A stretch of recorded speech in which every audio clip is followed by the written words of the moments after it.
جب چاند گرہن اور سورج گرہن ہوتا ہے تو گھر میں بہت ساری عورتیں جو حاملہ عورتیں جو امید سے ہوتی ہیں یعنی حاملہ ہوتی ہیں تو ان کو اس وقت بہت سارے کام کرنے سے منع کر دیا جاتا ہے کہ چاقو سے مثلا نہ کاٹا جائے یا کوئی اس طریقے سے نہ کاٹا جائے کہ جس سے اثرات جو مرتب ہو جاتے ہیں اس بچے کے اوپر جو ان کے پیٹ میں ہوتا ہے۔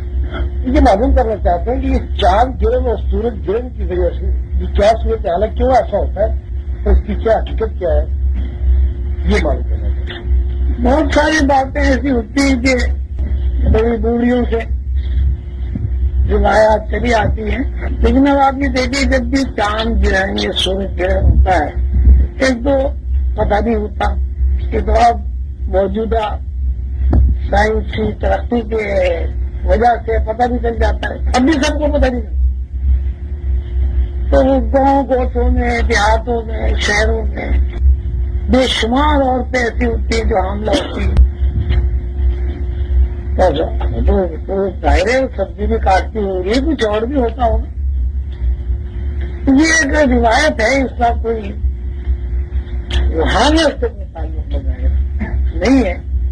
یہ ضرور ہے کہ جب کوئی آدمی یہ سوچ لیتا ہے کہ ایسا ہوگا اور اس کا یقین بن جاتا ہے، کیونکہ ساری زندگی یقین کے پیٹرن پر چل رہی ہے اس لیے اس کا اثر ہو سکتا ہے۔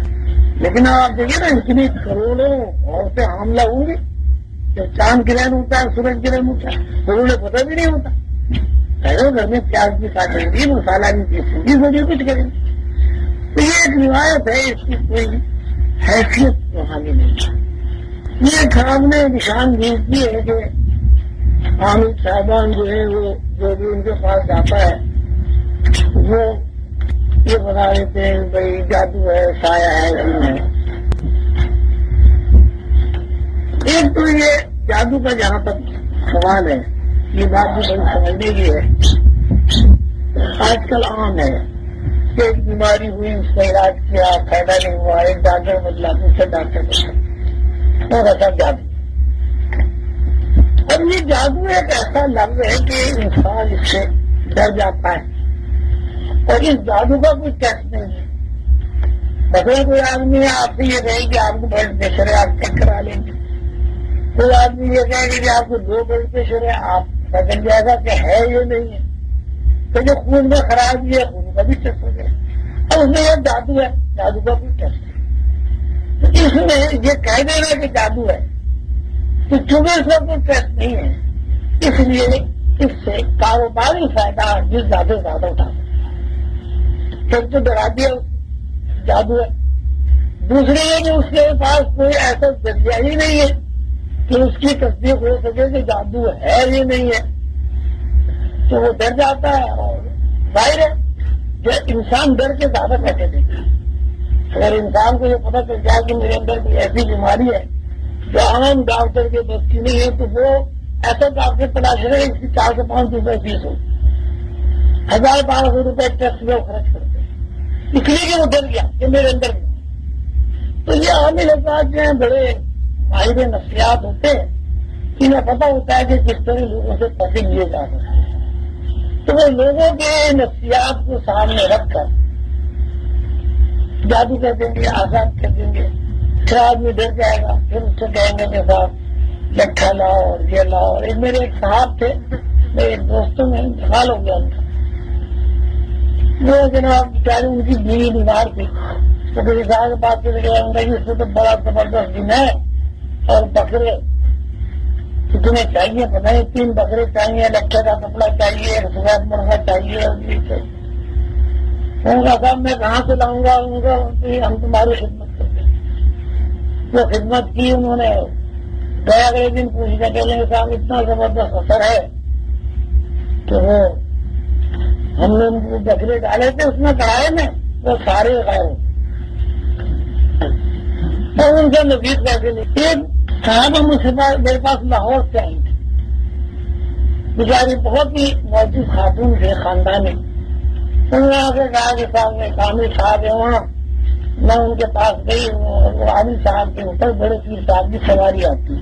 آج انہیں سواریوں سے بھی بڑا چکر، آپ لوگوں نے سنا ہو، بڑے پیر صاحب کی سواری آ گئی، خواجہ نظام الدین کی سواری آ گئی، فلاں کی سواری ہے.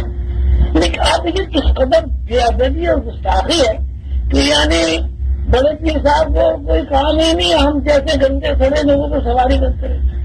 روحانی طور سارے کام چھوڑ کے، اللہ کو چھوڑ کے، اللہ کے رسول کو چھوڑ کے اور آسمانی شہروں کو چھوڑ کے وہ ہمارے جو سڑے بندے بنا کے سواری کر لیتے ہیں اور وہ گڑ کر کے کچھ بات کرتا ہے. تو یہ بھی ایک کمائی کا سلسلہ ہے. خیر وہ صاحبہ آئی، وہ کہا بھائی اماں بڑے پیر صاحب کی سواری منگل کو آتی ہے، تو آج ہفتہ ہے، منگل کو آپ آئیں تب ہم آپ کا مسئلہ حل کریں گے. تو اماں منگل کو پہنچ گئے تو جناب ان کی آنکھیں سرخ ہوئی ہیں، 2000 جھٹکے آئے اور ان کا بڑے پیر صاحب آ گئے. بھائی کیا ہے؟ ان کی کوئی بیٹی کا مسئلہ تھا.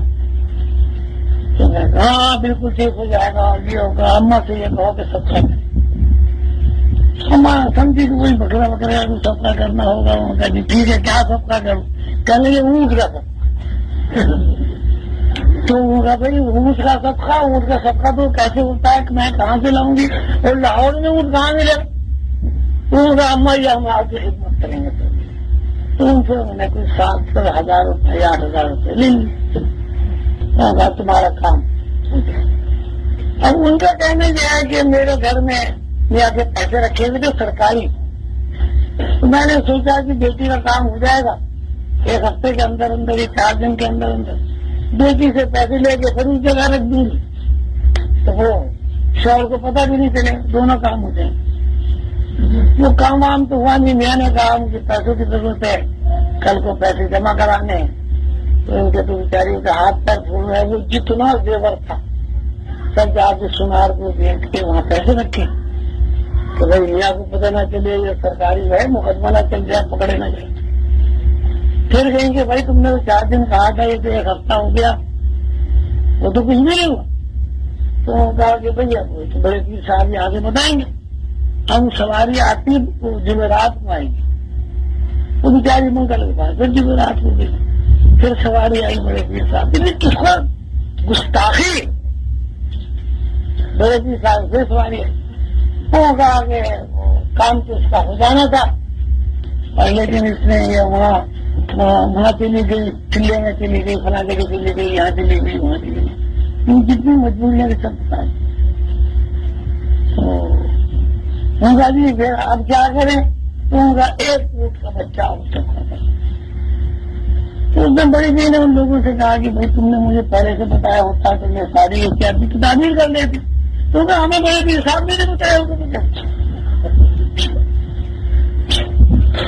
ابھی ایک صاحب وہاں دبئی میں مجھے ملے، جہاں ایک صاحب عامل کا ملے، ان سے انہوں نے جناب پتہ نہیں کتنے 5,000 6,000 روپئے منگا لیے جو تمہارے اولاد ہو گئے. تو یہ جال بچھایا ہوا ہے عامل حضرات نے، اور پیسے لیتے ہیں. لوگ بیوقوف ہیں، انہیں پیسے دے دیتے ہیں اس بنیاد پر کہ لوگوں کو یقین کرنا. ایک عامل صاحب میرے پاس ہے، میں نے کہا بھائی چلو بھائی 50 روپئے 25 روپئے 11 روپئے تو ٹھیک ہے، یہ ہزاروں کا چکر جو تم نے چلا رکھا ہے، چوریاں بھی تم اتار لیتے ہو، کروا لیتے ہو خواتین کی، یہ کیا چکر؟ بولیں گے ہم کیا بلانے جاتے ہیں؟ ڈاکٹر سے مایوس ہو جائیں گی، حکیم سے مایوس ہو جائیں گی، یہاں سے مایوس ہو جائیں گے، جب سب جگہ سے مایوس ہو جاتے ہیں تو بھائی تو ہماری فیس تو اسی حساب سے ہوگی.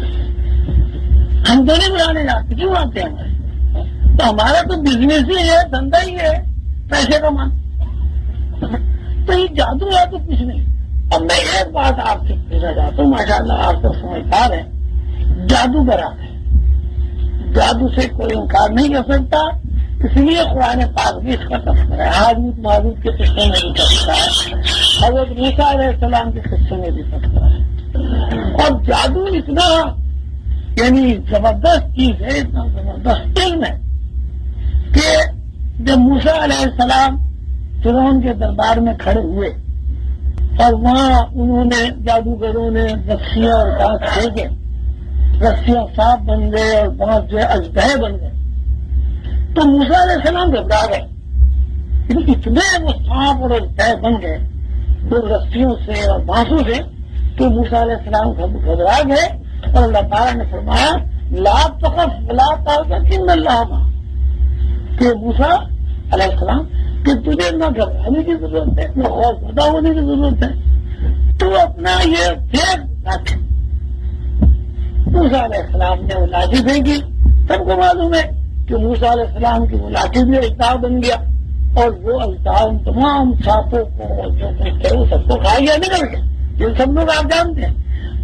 اس میں ایک نقطے کی بات ہے جو آپ لوگ مجھے بتائیں وہ خود بھی سمجھے کہ وہ جادوگر جو تھے، ان جادوگروں نے رسیوں پہ پھونک مار کے جیتا جاگتا سانپ بنا قرآن کے ساتھ، اور ان جادوگروں نے بانسوں کے اوپر پھونک مار کے جیتے جاگتے بڑے بڑے اجدہ بنا۔ تو یہ جادو کی طاقت ہے۔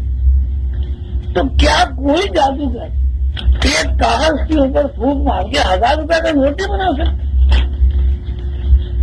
جو جادوگر رسی کو سانپ بنا سکتا ہے چل کر، اور جو جادوگر بانس کو اجدہ بنا سکتا ہے، وہ جادوگر ایک کاغذ پہ پھونک مار کے 500 100 روپے یا 1000 روپے کا نوٹ نہیں بنا سکتا؟ کیوں بھائی بنا سکتا ہے؟